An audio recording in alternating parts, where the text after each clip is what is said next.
Dr. Vegapunk is the most brilliant mind in all of One Piece. The man responsible for many of the technological advancements of the world is now in the world government's crosshairs. Despite everything Vegapunk has done for the world and the world government, the five elders have decided that terminating Vegapunk is in their best interests. Even with a Yonko crew protecting him, I feel that Vegapunk's chances of survival are getting increasingly slimmer the longer the Egghead arc progresses, with seemingly more danger appearing around every corner. What started out as an exciting adventure has quickly turned into a twisted game of survival. Vegapunk and each of his personalities are being targeted and eliminated, and it is my belief that the world government will be successful in their mission, and that means Dr. Vegapunk is not leaving Egghead Island. In this video, I will explain why I believe Vegapunk is not leaving Egghead Island, and how it may affect the rest of the story moving forward. Vegapunk's chances of escaping Egghead Island is getting lower and lower with each coming chapter. Vegapunk himself believes his time may be up, and I think he is right. There is simply too much stacked against him. The world government's best assassins, CP0, are out to get him. His own creations, the Seraphim, as well as one of his own personalities have turned against him. And if that was not enough, Admiral Kizaru, as well as Saturn of the Five Elders are en route to Egghead Island, with Vegapunk's termination being their mission. There is even one of Blackbeard's ships heading over to Egghead Island, which will undoubtedly greatly affect the arc. Even though Luffy is strong enough to handle any one of these problems individually, he is just one man, and he can't be everywhere. Even though Lucci cannot defeat Luffy, any one of his attacks would kill Vegapunk. Even if Luffy can defeat Kizaru at this point in the story, it wouldn't matter if Vegapunk is taken out in the process. For the first time in the story, a member of the Five Elders is taking direct action, and personally traveling outside of the Holy Land. The Five Elders have sat at the top of the world and held power only second to Imu himself. Oda needs to establish the Five Elders as a serious threat, and there is no better way than extinguishing the brightest mind on the planet. I highly doubt Oda waited 20 years only to have the Five Elders be as effective as Team Rocket. This would also directly affect Luffy, as he has taken a liking to Dr. Vegapunk and agreed to take him from Egghead Island. Vegapunk's death could be the spark that turns Luffy's hatred directly against the world government. The return of Rob Lucci into the story is also telling of where Oda is taking the story. The last time we saw Lucci in the story was one of the few times where Luffy was facing off directly against the world government, instead of against another pirate. In that arc, Luffy declared war directly against the world government. Something similar can happen here. If Luffy breaks his promise and fails to take Vegapunk from Egghead, that would affect Luffy personally. Let's say Vegapunk did escape Egghead with the Straw Hats, then what? He is not a combatant, and the nearest islands to Egghead Island are the island that Law and Blackbeard fought on, and Elbaf, the country of giants. It is very unlikely that Vegapunk would become a Straw Hat, and he would be a liability anywhere the Straw Hats went. Vegapunk's greatest resource is his immense knowledge. The way Oda is writing Dr. Vegapunk is also very interesting. Oda is using Vegapunk as a conduit to reveal incredible information about devil fruits, as well as the Void Century. Vegapunk has also flipped the story upside down with the introduction of Stussy, the clone of Miss Buckingham of the Rocks Pirates. Through Vegapunk we have also gotten a glimpse into Dragon's backstory. With this one character, Oda is introducing new concepts into the story, whilst answering questions and creating new ones. Vegapunk is revealing a lot of important information, but what happens when he has said too much? Vegapunk is a loose end that the world government cannot allow to exist any longer. His creations also make him a threat to the world government, the Pacifistas, the Seraphim, and even Punk Records.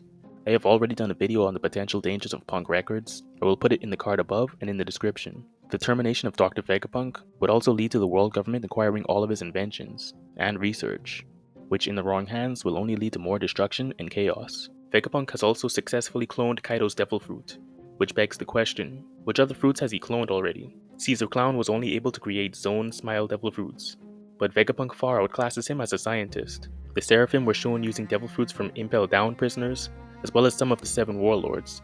We also know that he was able to replicate Kizaru's lasers, so we know he has worked closely with the Marines as well.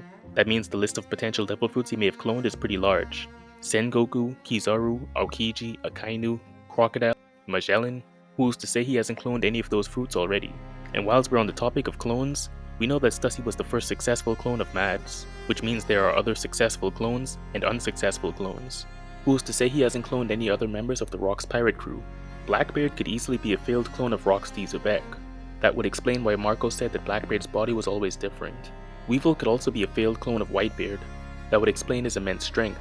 And if Vegapunk was able to make a clone from a member of the most powerful pirate crew, what does that mean for other pirate crews? Is there a clone of Big Mom, or Shiki, or even Roger himself? And we can't leave out the Marines. We know Vegapunk has worked closely with the Marines for years.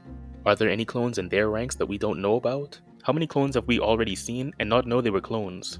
Vegapunk has the answer to so many questions, and that may be why Vegapunk needs to be eliminated now before he tells the Straw Hats too much information. Oda may want to use Vegapunk to foreshadow some big reveals for later. Vegapunk's greatest contribution to the world is his immense knowledge, and he does not have to be alive to share it. Egghead Island is filled with Vegapunk's creations and research. Even with him out of the picture, his knowledge would remain. We have also seen how Kuma was able to store his memories, using his abilities. Vegapunk may be able to replicate that, or with Kuma's help, he may have stored important information in the same way.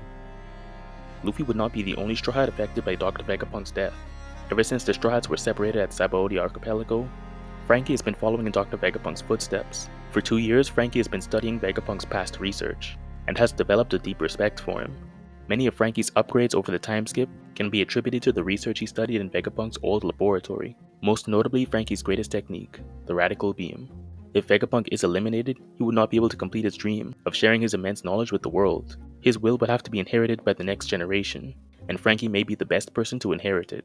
Whilst there are other highly intelligent scientists, such as the remaining members of MADS, they would use Vegapunk's research for their own agendas, which would lead to more death and destruction. Frankie, on the other hand, would use Vegapunk's knowledge for the greater good. He has already learned how creations can be used for good or evil, and has learned from his past mistakes, unlike Vegapunk, who cannot see the possible repercussions of his creations. Having already spent 2 years studying Vegapunk's past research, Frankie may be the best person to continue Vegapunk's mission. Egghead is shaping up to be another Ohara incident, an event that changes the world forever.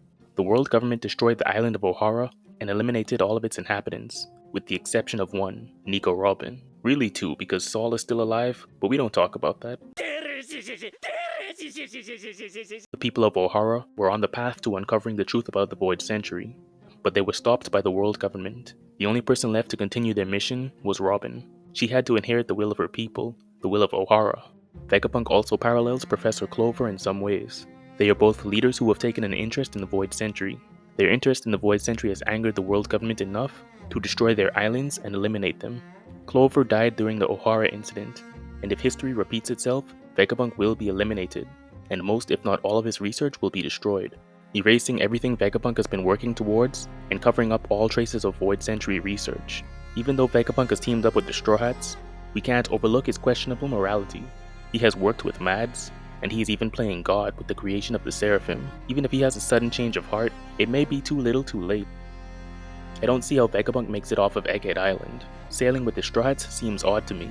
The Revolutionary Army is busy at the moment with Kuma's actions, and Sword is busy fighting Blackbeard. The rest of the Marines and the World Government agents are after Vegapunk.